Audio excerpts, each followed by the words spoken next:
bathukhumala umntungwa umbulazi umzilikazi kamashobane wena wadla umuntu wamyenga ngendaba udonda intombi nesizulu.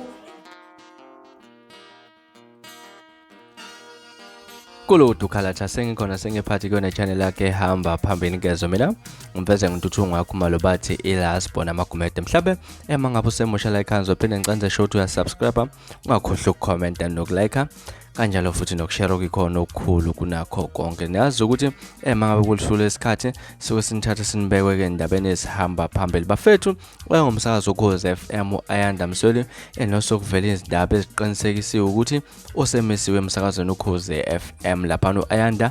umfoka MSWELI lapha obesakaza ezemgwaqo lapha usevele wavule yakhe i-podcast lapha azomemezela khona izindaba lapha ezenzeke emgaqeni nje kuze ngomuva ukuthi iqinisekise izindaba zokumisa kwakhe emsakazweni omkhulu KHOZI FM waseza ke enenye platforms la azotshela khona abantu isiminyaminya okanye izinto ezenzeke emgwaqeni ke lapha uqinisekisile ngepost lapha ayifake lapha ekhasini lakhe ku Facebook lapha ukuthi uzoposta njalo ekseni ngo6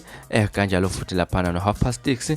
no 7 o'clock kanjalo futhi no 7:30 bese uthi ntambama uzoposta lapha ngo4 bese kuba 4:30 kanjalo futhi bese kuba u5 no 5:30 bese ukugcina kuba u6 lapha kanti uma ufuna ukungena lapha uya lapha ku www.ayandamsweli.co.za